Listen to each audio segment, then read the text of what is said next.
The dinosaurs are very special.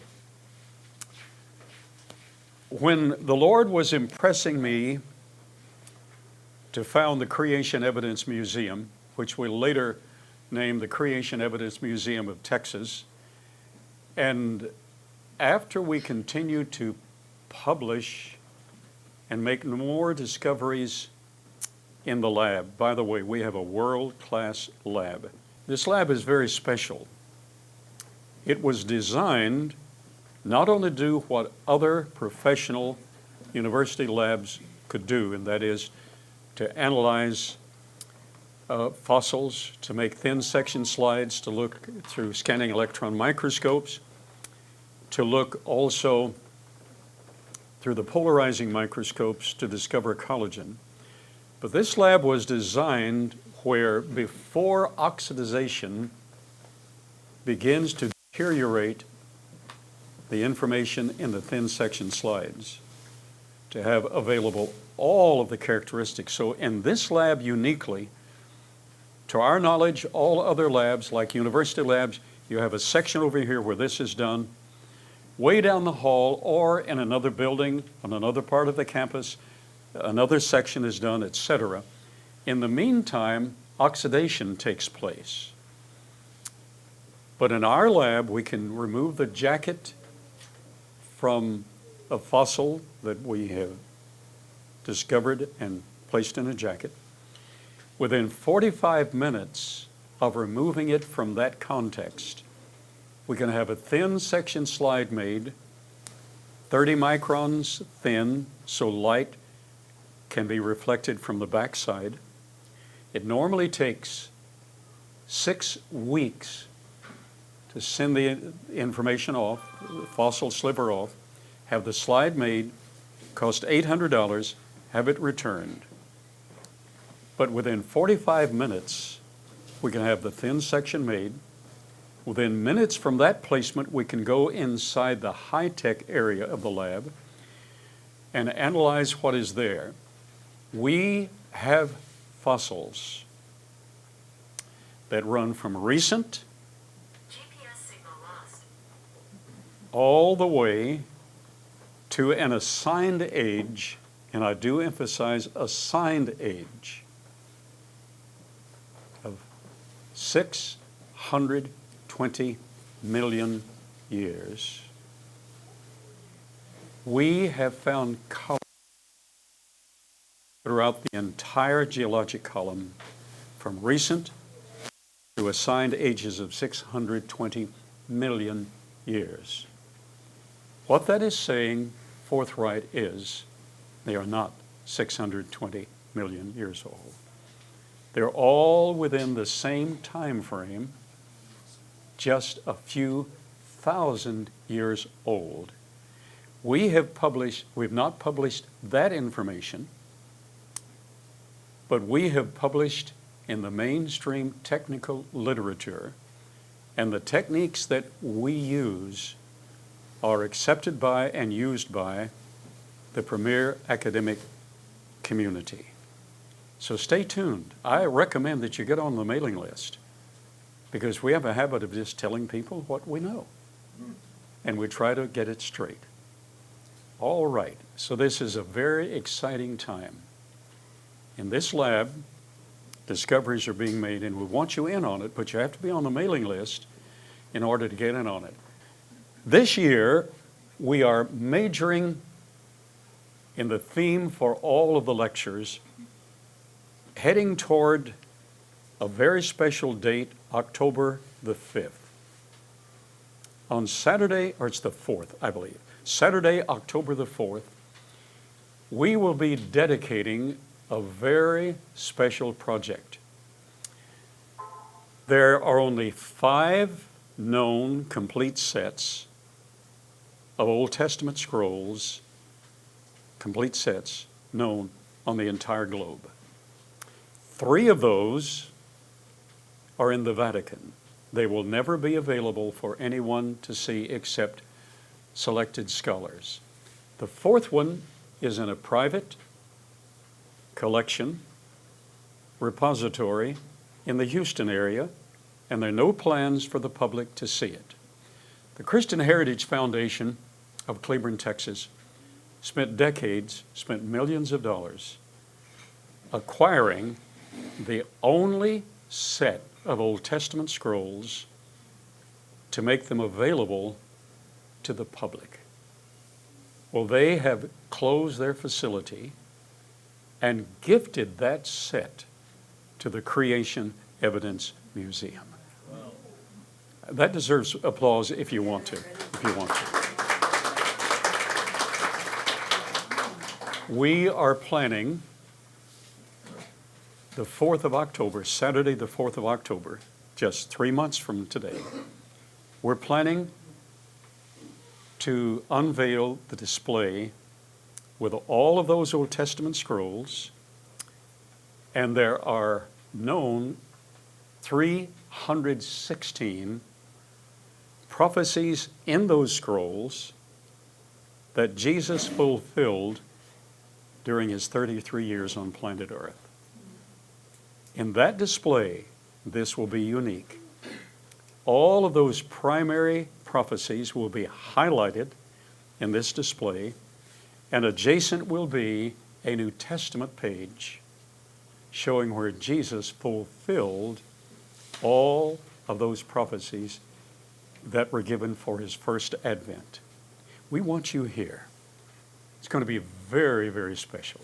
So everything this year leading toward that has to do with the power of the Scriptures, with the authority of the Scriptures, with the inspiration of the Scriptures, which brings us to today's topic, the Scriptures, Israel, and the dinosaurs. Israel is in a unique position. It is a tiny bit of land, about 200 miles by 65 miles, that is the hub of all three major continents. It is the hub for the Asian continent, which includes Russia, China, Japan, Iraq, etc., etc. It includes Europe, which of course includes the nations we know. It includes Africa. This is central to all three of the major continents. Dinosaurs are very important, and thus it would be important if dinosaurs had some connection to Israel.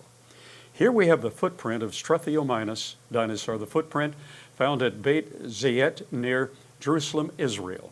I have been to that site. I've analyzed those tracks. I didn't identify them. Paleontologists identified them. Struthiomimus looked like this. He was not a major dinosaur, but his tracks are found in Israel. So why are we involving Israel in this search for dinosaur footprints? Israel is the showcase of human occupation on planet Earth. Origins, morality, redemption, history, science, and even dinosaurs. Israel, well, how is Israel the showcase for dinosaurs when they've only found one trail of Struthiomimus, and he's not a major dinosaur? Hang with me. Israel has produced more scientific papers per capita than any other nation.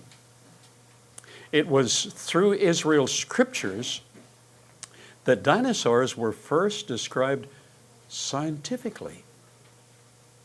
Speaker, are you claiming that the Bible has scientific information? Absolutely. The last 3 months, we've majored on science found in the Bible. We have found in the last 3 months that the first verse of the Bible includes everything that science has to work with. The first verse of the Bible encompasses the entire universe in the following statements. In the beginning, God created the heaven and the earth. Well, now wait a minute. How does that encompass the entire universe and all that science has to work with? All science has to work with is the following: time, force, energy, space, mass, and that comprises information. In the beginning, that's time. God, that's the ultimate force. Created, that's energy. The heaven, that's space. And the earth, that's mass. And together, that comprises information. So God settled the score that he knew what was going on in one single verse. In the beginning, God created the heaven and the earth. So now, what about dinosaurs? Well, it was through Israel's scriptures that dinosaurs were first described scientifically, and their presence with humans, like we claim to have found. Mike, which Mike? Mike Riddick, you still here? Would you stand again? Where was that human footprint that you identified? And by the way, we had the crime lab from Dallas come down and identify it as well. And your father verified it as an engineer. Was that anywhere near any of the dinosaur footprints? Would you? I can't hear you. On the Paluxy. Well, was it in the vicinity of dinosaur footprints?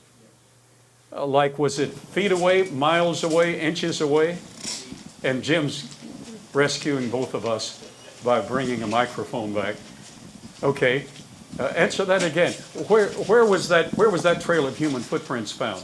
It was found on next to the Paluxy River. That's right, on private property. Yes. And how far away were dinosaur footprints? Oh, just a couple of feet. A couple of feet. Yeah. You know that what you just said is cross-grained with mainline science, because the dinosaurs and man were separated by about 66 million years, if evolution is true. Well, let's turn that on its head. Hang with me. Thanks, Mike. Thanks so much. Just trying to keep the audience awake. Watch this. It was through Israel's scriptures, the Bible, that dinosaurs were first described scientifically. Hang with me, we're going to do that.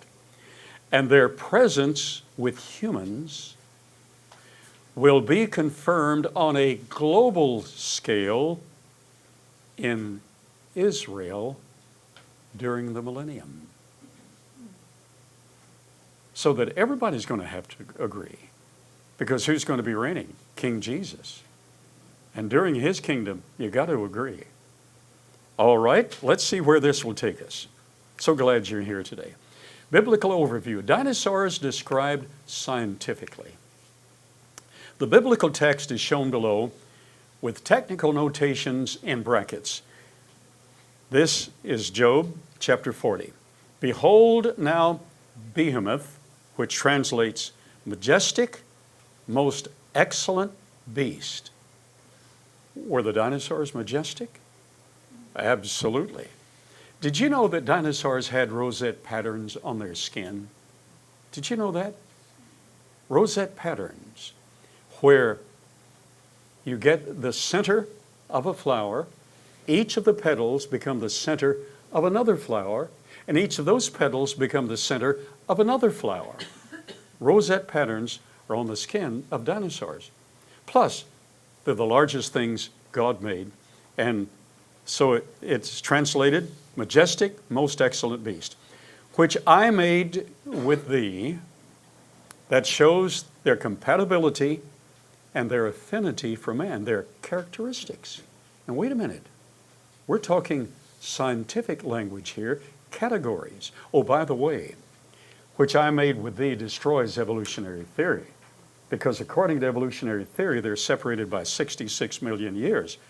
But according to the facts, they're separated by, Mike, did you say about 2 feet? Yeah, about 2 feet, all right. So this shows their compatibility and their affinity with other creatures. That is a scientific category. He eateth grass, so that shows he's primarily a vegetarian diet. Wow. As an ox, that is incessant grazing habit. He eats grass like an ox eats grass, grazing habit. Did you know those big sauropods had to have about 6 tons of hay or green grass every day to keep going? So they had to graze constantly. Now, I hope someone today is making a discovery. I hope someone in this audience is for the first time learning that when you read the Bible, you're not reading an old book compiled around the campfires of dreaming men. You're reading a book revealed and inspired by God who knows everything. All right. Eateth grass as an ox, incessant grazing habit. Lo, now his strength is in his loins. That shows he has a massive physiology. That's part of the technical description. And his force is in the navel of his belly. Now that's major. That is a description of sinew supporting varied motion and heavy motion. After the class today, please take time to look at that Apatosaurus replica of the leg bone all the way from the socket that went into the hip, all the way down to the toes. We excavated that in Colorado on private property, and we have the fossils of 19 different dinosaurs, and that's one of them. Look very closely, and you will find a little crevice at the right place that would support rope-like sinew that would keep the tail erect. Do you know those tails were sometimes 35 feet long? Can you imagine what it would require to keep them erect? We used to think dinosaurs drug their tails, but they didn't. Now, once in a while they would drop their tails. I think it's when they were rearing on their hind legs to reach some vegetation, some tall vegetation. But rarely would they drop their tails. They supported their tails in motion. And in order to do that, you need more than muscles. You need wrapped sinews. Are you understanding that every word here is a technical description? The mainline scientific community has not yet caught on to how the dinosaurs could keep their tails erect. But we have, by reading the scripture and by examining our own fossils that we've discovered, and we're probably going to publish on that. Let's go a little beyond this. He moveth his tail like a cedar. That shows muscular coordination. The sinews of his stones, again, it emphasizes these rope-like structures. I normally demonstrate this by taking a little grass twine and having a couple of strong guys pull it apart. Then I take 6 or 8 of those and wrap them together and ask the same guys to pull them apart, and they can't. It's just grass twine. Maybe between now and the next lecture this afternoon I can put that together. But this is describing the sinews are wrapped together, and this shows a technical answer to how he could hold everything erect. So the sinews of his stones, however, have to do with a protective design for his reproductive viability. All of this is technical. Reproductive viability in the Bible, sure, are wrapped together, multiple sinew fiber strands supporting the massive tail. And we're probably going to be the first to publish on that. I've been talking about it for years, unless one of you runs with it and publishes before we get it written up. All right. His bones are as strong pieces, that is, hollow tubes of brass. His bones are, some of his bones are hollow. Yes. The vertebrae of these large sauropods were full of air sacs to make it easier, as strong, but still easier to support 140,000 pounds. Wow. His bones are also like solid bars of iron, so the leg bones are solid, strength in skeletal structure. He is the chief of the ways of God. This gives his comparative size the biggest thing available. He that made him can make his sword. In the Hebrew, the word sword is drought. This is a description of his customary habitat. He does not stay in drought areas. He stays where it's verdant green. Can make his sword to approach unto him. Job chapter 40. Wow.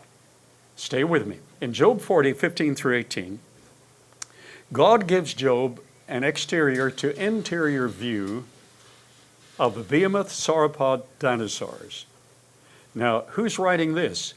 David Bassett. David Bassett is our research associate. Do you know that some of the nation's leading scientific writers, like Dr. Jerry Bergman, who has published over, how many books has he written now, David? Over 60 books. Do you know who his go-to man to check his spelling, to check his facts are? And by the way, he's one of the world's most educated scientists. He has 9 college degrees. And David Bassett, who wrote this paragraph, is his proofreader and his advisor. I'd like to know that guy. Would you like to know that guy? David, would you wave at everybody? He's the guy in the red shirt at the back, right there. You see, thanks David, it takes a team to get it done, but the team is hand-picked.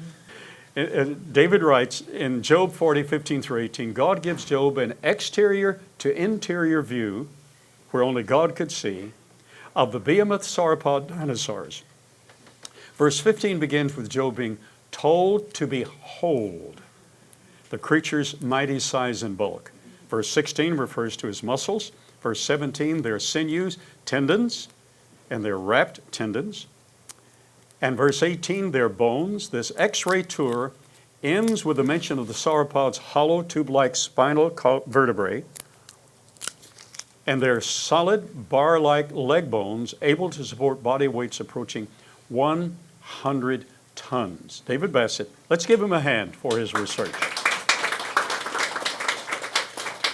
Verifying this, I Googled this last night. AI verified, yes, some dinosaurs had hollow bones, specifically certain theropod and sauropod dinosaurs like Allosaurus and those in the sauropod group. Allosaurus was a theropod meat eater, exhibited hollow bones and air sacs within them. So that's exterior corroboration. And that site continues, lightweight skeletons. Hollow bones, often containing air sacs, made dinosaur skeletons lighter than they would have been with solid bones, which was beneficial for movement and potentially for supporting large bony sizes. Modern formal published scientific descriptions include, now, how scientific is what we just read? I took this off a scientific site, technical site. Modern formal published scientific descriptions include,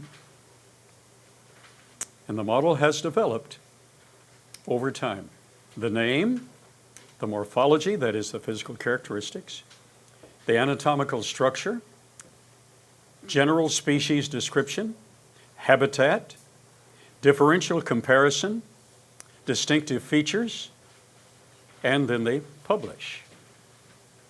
Well, in the published book called Job, which is one of, and the case could be made, might be the oldest book in history. Do you remember we talked about the morphology, his physical characteristics, his anatomical structure, in detail, the sinews wrapped together, the general species description, the habitat, differential comparison, he's the chief, distinctive features. All of those are included in the prototype of scientific description in the book of Job. Wow.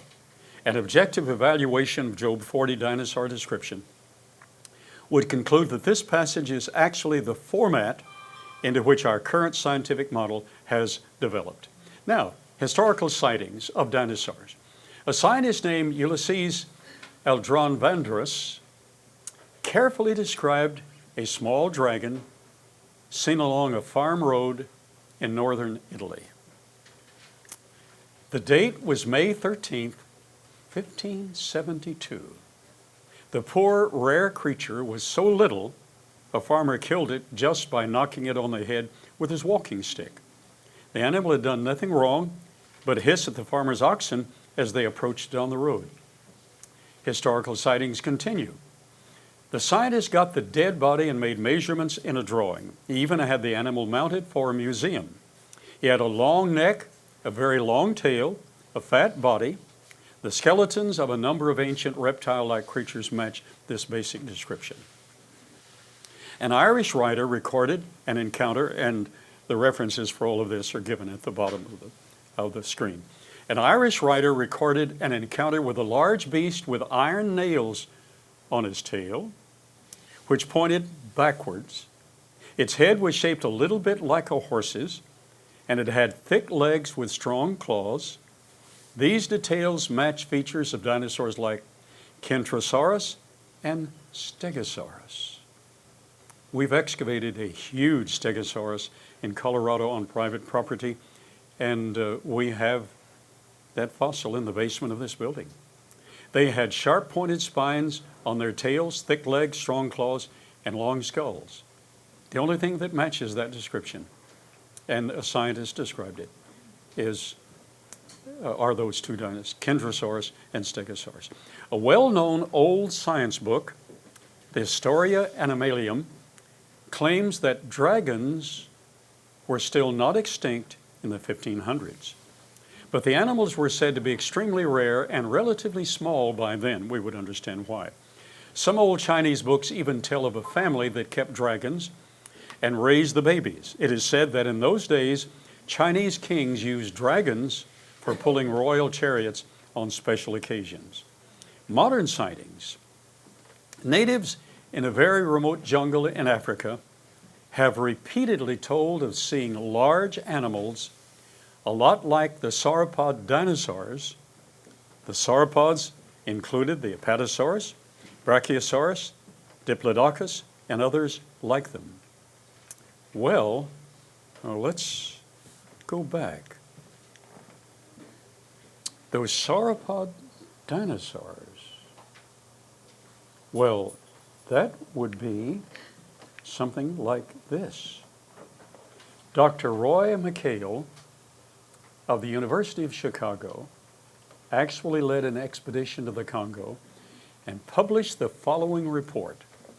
In the swampy jungles of Western Africa, reports persist of an elephant-sized creature with smooth, brownish-gray skin, a long, flexible neck. Oh, and by the way, Dr. Mackel is a scientist, and he's given in public language a scientific description. But the Bible gives an even better description. So I want you to know that it's apples to apples. In the swampy jungles of Western Africa, it's on Lake Tele in particular, reports persist of an elephant-sized creature with smooth, brownish-gray skin, a long, flexible neck, a very long tail, as powerful as a crocodile's, and 3-clawed feet the size of frying pans. Over the past 3 centuries, native pygmies and Western explorers have told how the animals feed on the nut-like fruit of a riverbank plant and keep to the deep pools and subsurface caves of waters in this largely unexplored region.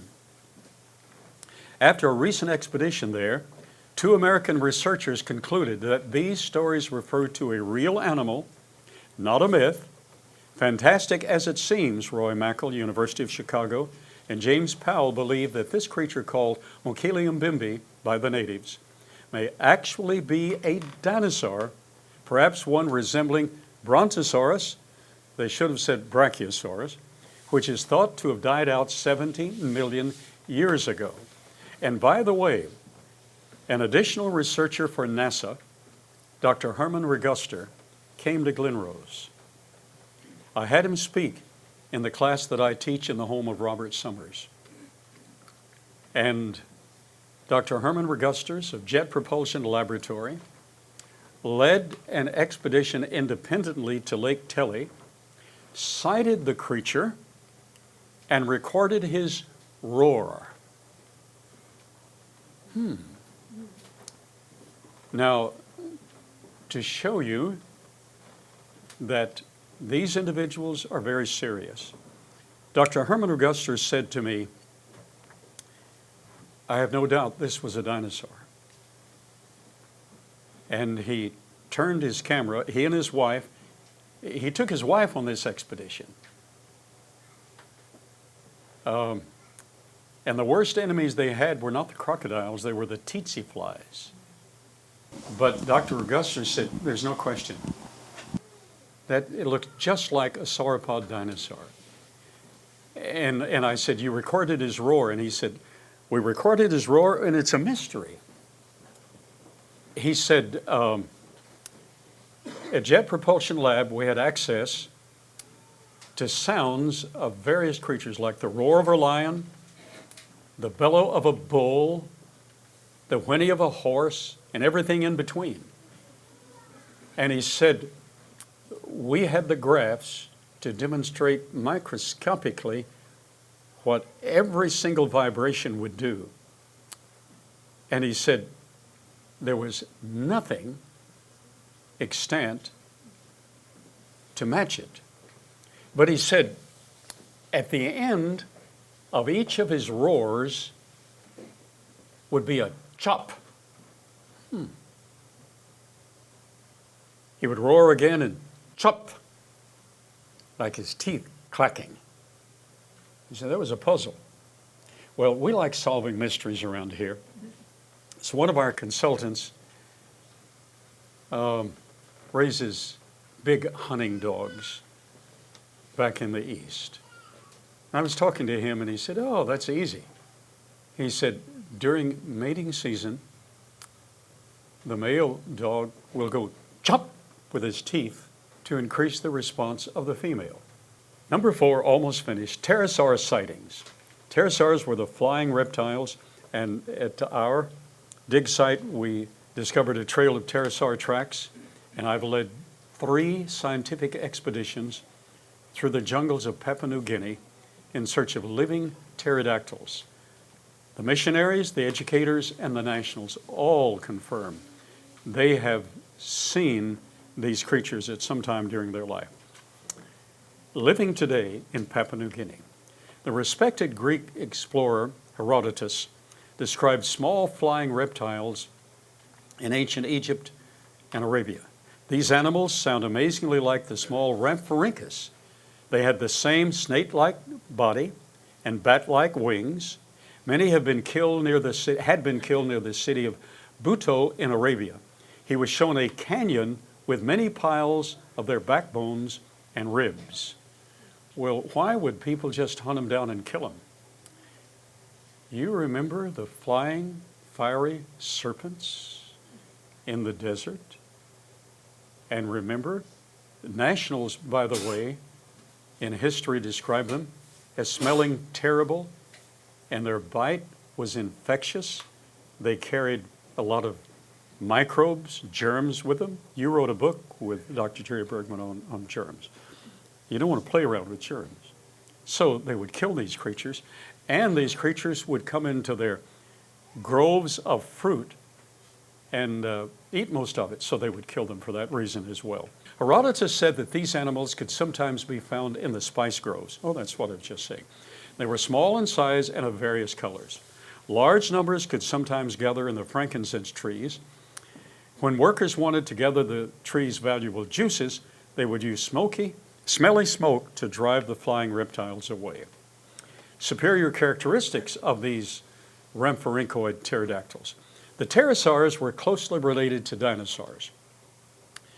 The pterodactyloids and the rhamphorhynchoids, each species, possess specialized characteristics, marking it as a unique design and creation. The flocculus area of the brain involves sophisticated flight maneuvers, and its cavity has been studied in pterodactyl skull fossils, showing it to be larger than its counterpart in birds. I heard Mike Scaff this morning describing to someone about engineer Northrop.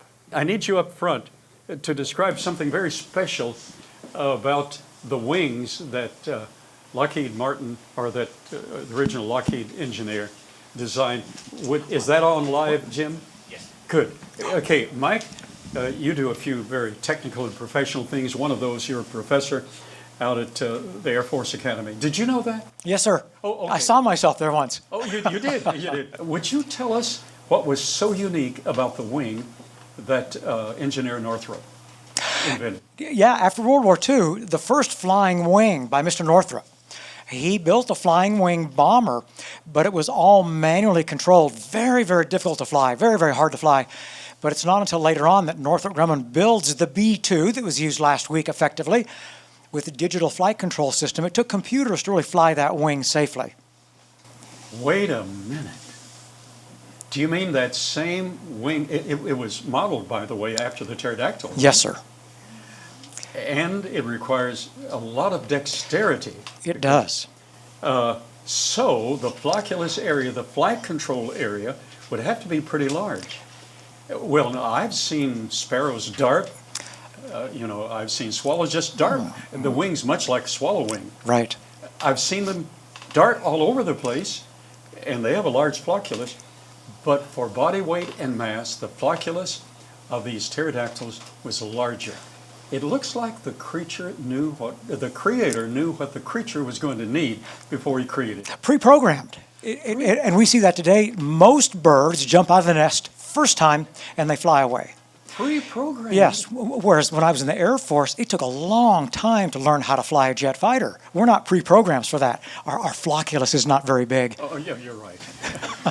Thanks, Mike. Thanks. Yes, sir. We have a team. We have a team. I'm just trying to show you our team knows what it's talking about. Everybody is chosen specifically. The wilderness, here's a passage from Isaiah 35. The wilderness and the solitary place shall be glad for them, and the desert shall rejoice and blossom as the rose. That's in Israel. It shall blossom abundantly and rejoice even with joy and singing. The glory of Lebanon shall be given unto it, the excellency of Carmel and Sharon, and they shall see the glory of the Lord and the excellency of our God. Strengthen ye the weak hands and confirm the feeble knees. Encourage everybody you can. Say to them that are of a fearful heart, be strong, fear not. Behold, your God will come with vengeance, even God with a recompense. He will come and save you. Now, it continues. Then the eyes of the blind shall be opened, and the ears of the deaf shall be unstopped. Then shall the lame man leap as an hart, and the tongue of the dumb sing. For in the wilderness shall waters break forth, and streams in the desert. It'll become like a rose garden. And the parched ground shall become a pool, and the thirsty land springs of water in the habitation of dragons. And the Hebrew word used here is tanin, same word for dinosaurs. That is saying, it'll be the habitation of dinosaurs.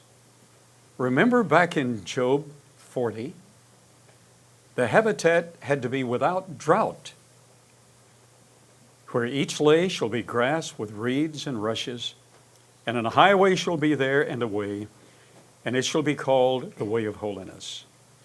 The unclean shall not pass over it, but it shall be for those the wayfaring men, though fools shall not err therein. No lion shall be there, nor any ravenous beast shall go up thereon. It shall not be found there, but the redeemed shall walk there, And the ransom of the Lord shall return and come to Zion with songs and everlasting joy upon their heads. They shall obtain joy and gladness, and sorrow and sighing shall flee away. Isaiah 35, 1 through 10. Conclusion.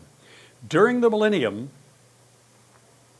the inhabitants of the earth will actually see living dinosaurs.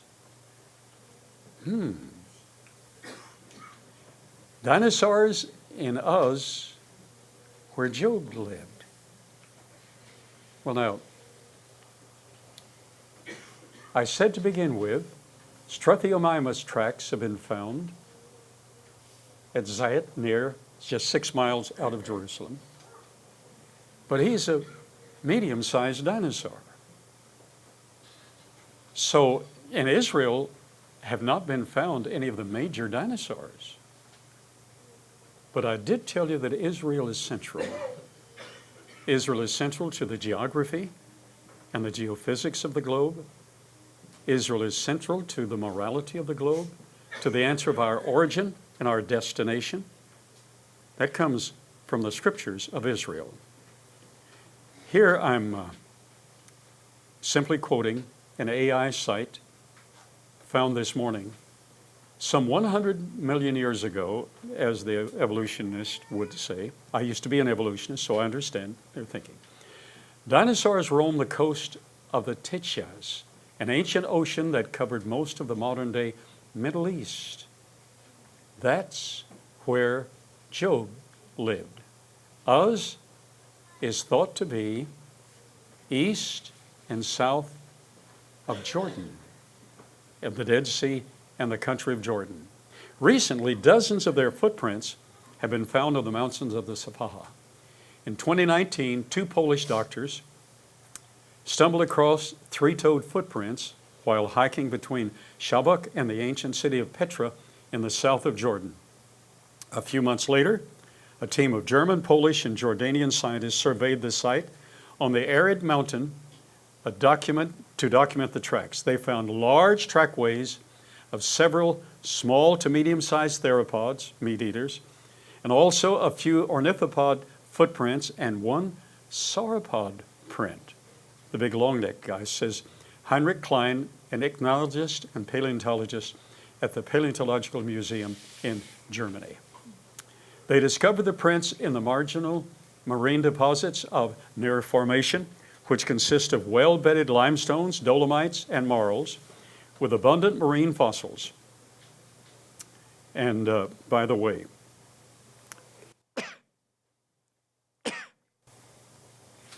the same limestone where those were found is the same limestone that runs through Israel, that runs through Glen Rose. The microfossils identify this as the very same Cretaceous layer.